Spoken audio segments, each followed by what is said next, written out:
નમસ્કાર વિદ્યાર્થી મિત્રો, આજના લેક્ચરમાં આપણે અભ્યાસ કરીશું નામાના મૂળ તત્વો ચેપ્ટર નંબર 2 વ્યવહારથી દ્વિઅસર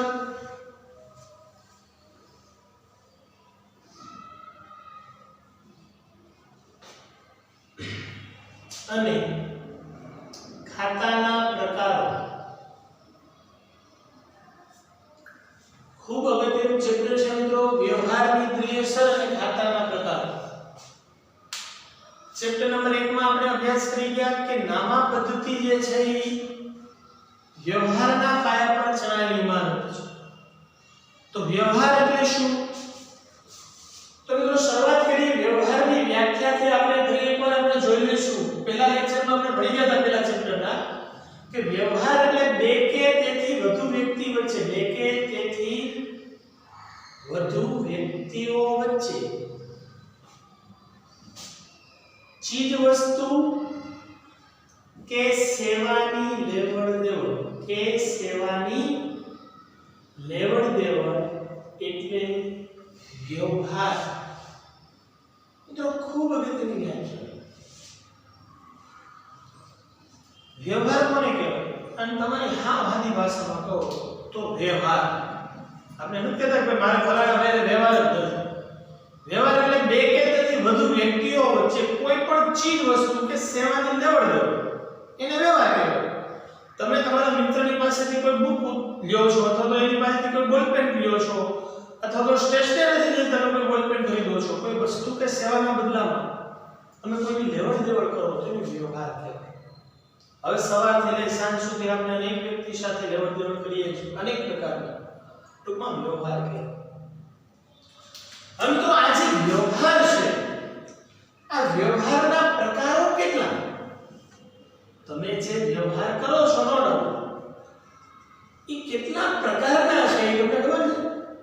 તો આપણે આજે આ વ્યવહારના પ્રકારોનો અભ્યાસ કરીશું કે મિત્રો સામાન્ય રીતે આ જે વ્યવહારો છે ને એ બે પ્રકારના છે. વ્યવહારના કેટલા પ્રકારો? બે. આર્થિક વ્યવહાર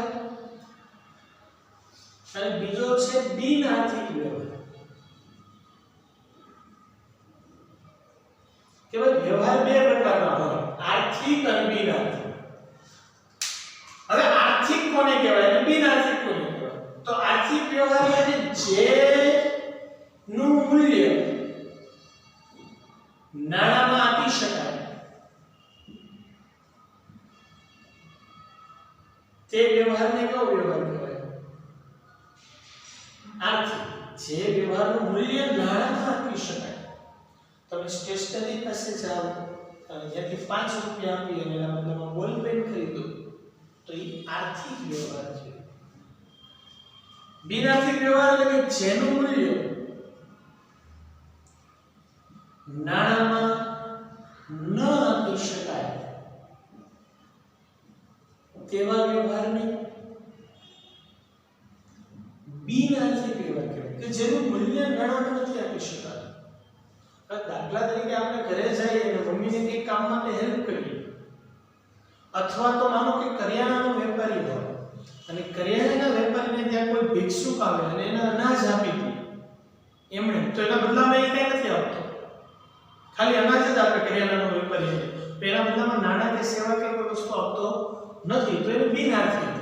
યાદ રાખો કે હિસાબી પદ્ધતિની અંદર બિન આર્થિક વ્યવહારોની નોંધ થતી નથી, એટલે કે આની કોઈ નોંધ ન થાય. જે વ્યવહારનું મૂલ્ય નાણામાં ન આપી શકાતું હોય એવા વ્યવહારોને ચોપડે નોંધવામાં ન આવે. માત્ર ચોપડે કેવા વ્યવહારો નોંધાય? આર્થિક, કે જેનું મૂલ્ય નાણામાં આપી શકાતું હોય. હવે આર્થિક વ્યવહારને ચોપડે નોંધવામાં આવે મિત્રો. આવા આર્થિક વ્યવહારના 3 પ્રકાર. પહેલો વ્યવહાર રોકડ વ્યવહાર, કે ભાઈ તમે વ્યવહાર કરો છો એ આર્થિક છે, તેનું મૂલ્ય નાણામાં આપી શકાય. પછી રોકડેથી લ્યો તો એને રોકડ કહેવાય. બાકીમાં લ્યો તો એનો ઉધાર વ્યવહાર કહેવાય. તમે સ્ટેશનરીથી 5 રૂપિયાની બોલ પેન લ્યો અને પૈસા રોકડા આપી દો, તરત જ રોકડની ચૂકવણી કરી દો તો રોકડ. પણ એ ભાઈ એમ કે હું કાયદા મુજબ આપી દઈશ તો ઉધાર. અને ત્રીજો અન્ય વિશિષ્ટ વ્યવહાર. તો ફરી એકવાર મિત્રો, વ્યવહારના પ્રકારો મુખ્ય બે: આર્થિક, બિનઆર્થિક. આર્થિક વ્યવહારના ત્રણ પ્રકારો: રોકડ વ્યવહાર, ઉધાર વ્યવહાર અને અન્ય વિશિષ્ટ વ્યવહાર. રોકડ વ્યવહાર એટલે કે જે વ્યવહારમાં રોકડની ચૂકવણી તરત જ થતી હોય તો તેવા વ્યવહારને કેવો વ્યવહાર કહેવાય? રોકડ. કે જેમાં રોકડની ચૂકવણી મિત્રો તરત જ થઈ જાય. સમય કોઈ પહેલેથી પૈસા આપી દીધા, રોકડ. ઉધાર કે જે વ્યવહારમાં રોકડની ચૂકવણી તરત જ ન થતી હોય પરંતુ ભવિષ્યના કોઈ ચોક્કસ કે અચોક્કસ સમય સુધી મુલતવી રાખવામાં આવે તો તેવા વ્યવહારને ઉધાર વ્યવહાર કહેવાય. કે જેમાં રોકડની ચૂકવણી તરત જ નથી થતી, જેમાં રોકડની ચૂકવણી તરત જ ન થતી હોય પણ ભવિષ્યના કોઈ ચોક્કસ કે અચોક્કસ સમય સુધી મુલતવી રાખવામાં આવતી હોય તો એને ઉધાર વ્યવહાર કહેવાય. અને વિશિષ્ટ એટલે કે જે રોકડ નથી, ઉધાર નથી, કેવો છે? વિશિષ્ટ. તો આ હતા મિત્રો આર્થિક વ્યવહારના ત્રણ પ્રકારો: રોકડ, ઉધાર અને અન્ય વિશિષ્ટ. હવે તમને દાખલામાં વ્યવહારોને ઓળખતા આવડો છો. જો આપણે આર્થિક છે બિનઆર્થિક એને ઓળખીએ. મિત્રો આવો તમે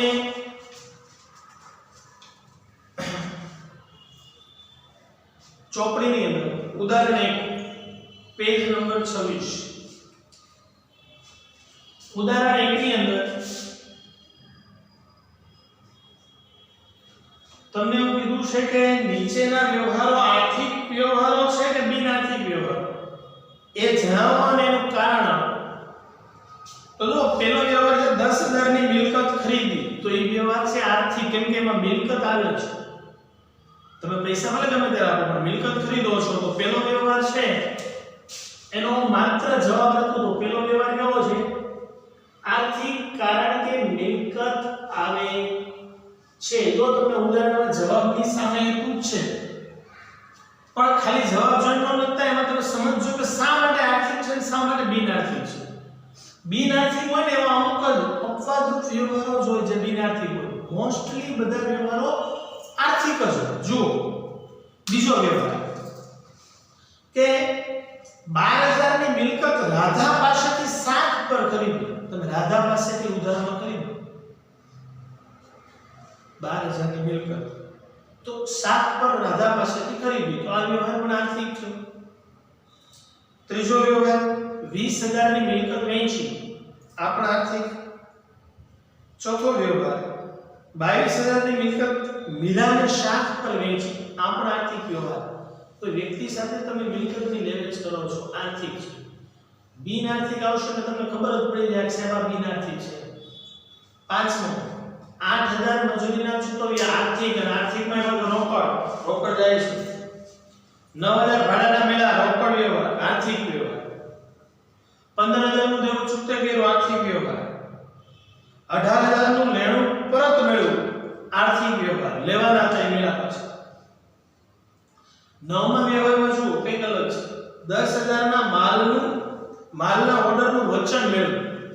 એટલે કે હજી મને ઓર્ડર મળે છે, ભાઈ તમે આટલો માલ તૈયાર કરીને તમારે જોઈ છે, તો આ બિનઆર્થિક, કેમ કે હજી ઓર્ડર મળે છે. કોઈ વસ્તુ કે સેવાની લેવડ દેવડ થતી નથી.